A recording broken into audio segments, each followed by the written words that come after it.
You need to pay the $3,000 bill your daughter racked up at my steakhouse. Those were the words of a man claiming to be the head chef of a fancy steakhouse who showed up at our doorstep. According to him, my daughter had dashed without pain, but that was utterly impossible. I stood my ground against these men who were bearing down on me with fierce expressions. After all, my daughter is... My name is Layla. I'm 30 years old. I live with my husband Daniel and our daughter Emma. I was once deceived by a former boyfriend who conned me out of $3,000, and I found out that I was pregnant with his child. I tried reaching out to him several times, but he never responded. He simply vanished. I was left alone, a divorcee with barely any savings left. Still, I gave birth to Emma. I was steeling myself for the tough times ahead when the news came that my ex-boyfriend was arrested.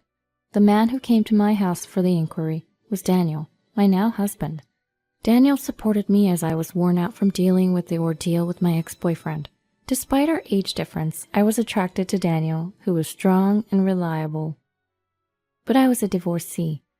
I thought I would never be accepted, but Daniel did accept me. Now we have a good relationship with Daniel's parents and are leading a happy life. Then one day, I received a phone call from Daniel's parents. "It's been a while and we were hoping you'd visit. We would love to see our grandchild." The voice of my mother-in-law, filled with affection, comes from the other side of the phone.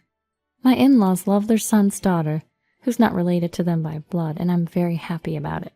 Absolutely, I'll let Daniel know as well. Upon hearing this, my mother-in-law cheerfully says, "Thank you," and ends the call. It takes about 5 hours to my in-laws' house. For us living in the city, it's a place in the countryside where time seems to pass slowly. I immediately tell my husband about the message from his parents when he returned home in the evening. "Well, I haven't taken any vacation yet this month. Let's use some time off and visit them.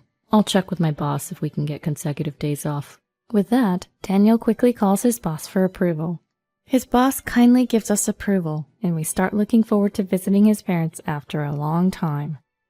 However, on the day of the visit, Daniel suddenly had to work. "You go ahead. I'll head there right after I finish work. I might not arrive until the next morning, though." With these words, Daniel sends us off and heads to his office. I let my in-laws know about the change in plans, then set off with my daughter. When we arrive at the in-laws' house, they treat us warmly, and we spend a comfortable time there. They seem eager for Daniel to arrive soon. The next day, early in the morning, my in-laws head to the barn as usual. I offered to help, but they insisted that I take it easy during my visit. So I waited for them to return home.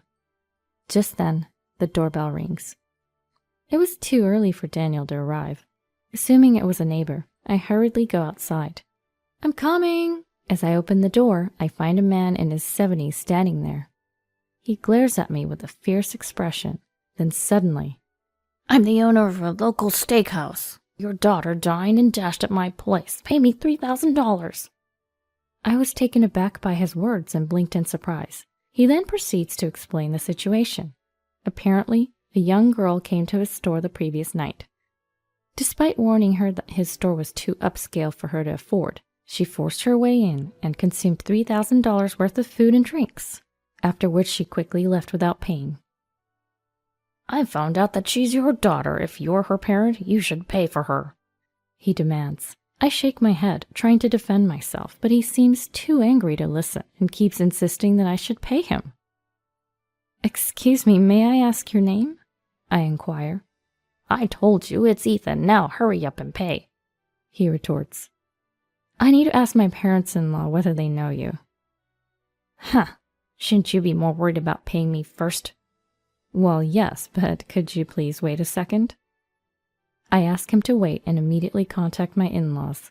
I call them right away to confirm my suspicion. They respond quickly, and I'm told an astonishing fact. Trying not to show my surprise, I look at the man standing before me. I can't pay you," I say. "What are you saying? You don't care if my business suffers. If you don't pay, I'll call the police." "But wait, I think there's some misunderstanding." "There can't be a misunderstanding. I made sure to ask for her name when she dined." Ethan brings out his cell phone to call the police. A policeman happens to pass by. The steakhouse owner called over the police officer and explained the situation.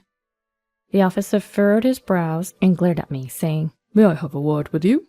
I was confused, not knowing what to do with the officer's intimidating gaze. "Your daughter is suspected of dining and dashing. If things stay as they are, we'll have to arrest her," he stated, demanding I hand over my daughter right away. No, there's been a misunderstanding. My daughter wouldn't do something like that.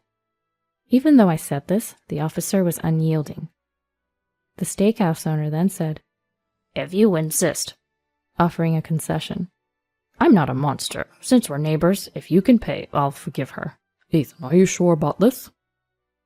It doesn't bother me. She's a young girl. I knew she wouldn't be able to pay from the beginning, but she still wanted to eat my food. Isn't that an honor?" The steakhouse owner laughed heartily at this. The police officer's expression softened, and he presented me with a choice. "Ethan here is offering you a solution. Why don't you pay the $3,000 for the food and the drink bill? He hasn't filed a complaint yet, so you won't be charged with a crime." I refused nonetheless. As I opened my mouth to explain my reasons, the steakhouse owner's face flushed with anger and he yelled, "You're spurning my generosity. Is this how you raised your daughter? Don't mess with me." "Calm down, please. Why are you refusing to pay? If things stay as they are, your daughter will truly be arrested." With a bewildered expression, the police officer asked me, "I can't just agree to this." As I was saying this, the steakhouse owner let out a laugh, saying, "Ha, ha, ha, ha. Sorry, you mean you don't have $3,000 on you right now? I forgot. As we age, we become forgetful. Well, our shop accepts credit card payments. If you entrust your credit card to me, I can handle the payment and return it later. Is that good?" Saying this, he instructed me to get my wallet. I refused, saying it was too risky to entrust my credit card to someone else, and offered to go along with him to handle the payment. However, the steakhouse owner threatened me, raising his fist and yelling, "Don't you trust me? I'm in the credit business. Be careful with what you say or you'll regret it." "Why can't I accompany you?" When I asked this, the steakhouse owner started yelling again. "Because you are disrespecting me. Listen, I'm connected with some famous organizations around here. If you can't pay the money, I can still make you pay $3,000 using my methods. That's why I've even called a police officer to handle this legally." As he ranted on, I stared at the steakhouse owner in disbelief. I wondered if it was okay for him to say such things in front of a police officer. Glancing over, I saw the officer pretending not to hear, looking away. "Excuse me, you're a police officer, right? Did you hear that? This is a threat, isn't it? Is this okay?" When I sought help, the police officer lowered his head with a troubled expression. "No, I didn't hear anything. Anyway, if you pay the money, everything will be settled. Layla, please do as you're told." What did this man just say? I could not believe a police officer would say that. Dumbfounded, I watched as the steakhouse owner began to threaten me once again with his harsh words. Any ordinary person would despair at the words of these two. They'd likely choose to pay the money and settle things, but I couldn't allow it. "Aren't police officers supposed to protect the safety of citizens? Why are you siding with the bad guys?" Despite my desperate appeal, the police officer only looked away without uttering a single word. "The police are saying the same thing. What are you going to do? Make up your mind. Are you still not going to pay? Just because I'm old, don't take me lightly." The steakhouse owner glared at me as he said this. It's not because I'm taking him lightly that I'm behaving this way. It's just unbelievable, so I'm stubbornly refusing. Even if I tried to explain, these two wouldn't let me get a word in. As I was thinking about what to do, a taxi pulled up in front of my house. My husband got out. "What happened? Who are these two people?" My husband, looking confused, asked. "Is this your husband? You need to take responsibility." "Let me explain it to you, sir." After listening to the police officer, my husband Daniel looked at me with a surprised face. When I frowned in confusion, Daniel seemed to understand everything and gave me a mischievous smile. I've always loved this playful side of him. "Sorry to have caused you trouble. My apologies. By the way, young man, which department do you belong to? Do you have a police badge?" Caught off guard by my husband's sudden outcry, the police officer stepped back a bit, but quickly took out his police badge from his pocket. This is fake." Wait, what are you?" The police officer starts to sweat. Daniel laughs and says, "Haha, just kidding." Hearing my husband's words, the police officer nervously forced a smile. Next, my husband asked him about his department and rank. "Do you really need that information right now?" "Just curious, can't you tell me?" Oh, well, I'm a constable on duty at the police box. Oh, I've never seen you before. Are you new to the area? Thanks for your service. Yes, I'm still new. So, would you mind if I contacted your station? Is it okay to use the name written in your badge earlier, Grayson Martin? As my husband asked this while taking out his phone, the police officer quickly grabbed his hand. Before that, about the issue with Ethan, I would appreciate it if you could tell me whether you can pay or not. The police officer urged my husband for an answer. The steakhouse owner, Ethan, seemed to have been completely overwhelmed by my husband's pace, and his fierceness from earlier had disappeared. You take responsibility. You're the husband, right? Yes, but I don't have a job that earns that kind of money. That doesn't mean you can dodge your bills.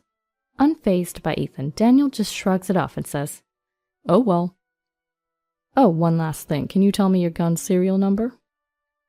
What? Why? It's not something I can easily tell you. Huh? That can't be.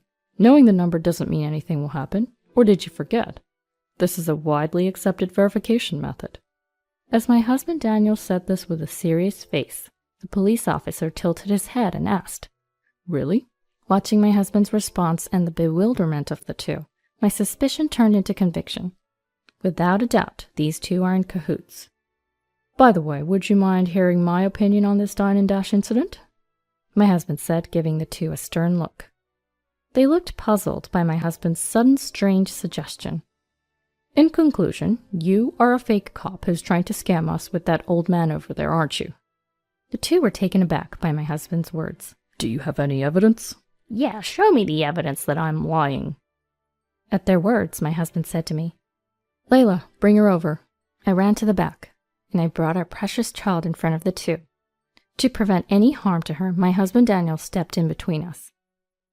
My daughter's a 1-year-old, so she can't even walk, let alone dine and dash. When I said this, the two were shocked and opened their mouths wide. No, that's a lie. Is that child really Aria Taylor? Of course. After all, I'm only 30 years old. If this child wasn't my first, at what age would I have had my first child? When I said that, Ethan, the steakhouse owner, clearly became unsettled and took a step back. Then he glanced at the police officer, who nodded in response to his gaze. Oh, it seems that the dine and dasher was someone else. My apologies. The police officer and the steakhouse owner were about to run off. Then Daniel stepped in, encircling them so they couldn't escape. I immediately retreated to the entrance and watched the two through a gap in the door. Could you perhaps let me through? No, we won't let you escape. You might be scammers. We won't allow it. Don't mess with me. I'm a police officer. If you don't let me through, I'll arrest you for obstructing an investigation. The officer tried to forcefully shove Daniel aside, but Daniel nimbly circled back in front of him. My apologies for not introducing myself earlier. I'm Daniel Taylor, Chief Inspector of the New York Investigation Division. With that, Daniel pulled out his police badge from his pocket. It was a genuine police badge shining there, not some cheap imitation, like the one the young officer had shown earlier. Well, what?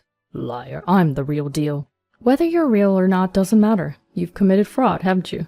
It's a disgrace for a police officer. Do you understand what the Investigation Division does? Well, what are you talking about? You don't know what the Investigation Division is? The division is responsible for investigating intelligent crimes, such as fraud, embezzlement, counterfeit money, election violations, financial crimes, defamation, and high-tech crimes. In other words, it deals with criminals like you. Saying this, Daniel quickly took out handcuffs and began to arrest the two. The two couldn't resist the professional, and they were quickly apprehended.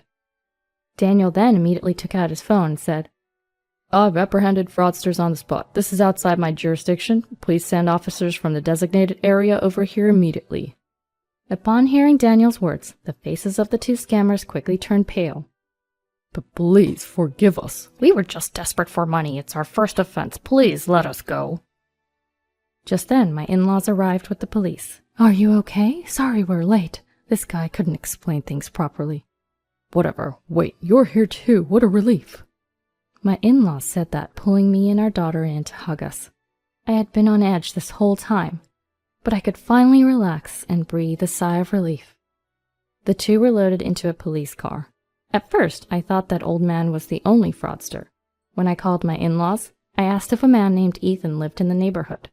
My in-laws didn't know the name. They've lived here a long time and know everyone that lives around here. If they didn't know him, that meant this Ethan did not exist here. More importantly, my daughter is only 1. She couldn't possibly have done and dashed. Although I hadn't directly asked my in-laws to call the police, they had understood my situation and told me they would bring the police. When I thought I had to keep this man here until then, I was quite tense, but I made up my mind to protect my daughter. I sensed something fishy about the police officer who showed up. After talking to him for a while, I couldn't stand him or forgive him. Although I didn't have any proof at first, I became sure he was a fake officer due to Daniel's questioning. It was fortunate that Daniel was there this time, but thinking about what could have happened if he wasn't there made me break out in a cold sweat. I'm really glad it was resolved safely. After that, thanks to Daniel and the officer in charge of the area, the case involving the 2 fraudsters were closed. When they were investigated, it seemed a lot of charges were lined up one after another. Daniel sighed and told me the story. He looked somewhat sad and angry at the same time. Also, it seems that these 2 fraudsters were not part of an organization. Their faces became known to the entire country thanks to the news. As for me, thanks to the consideration of Daniel and my in-laws, I was able to stay at their home one more day.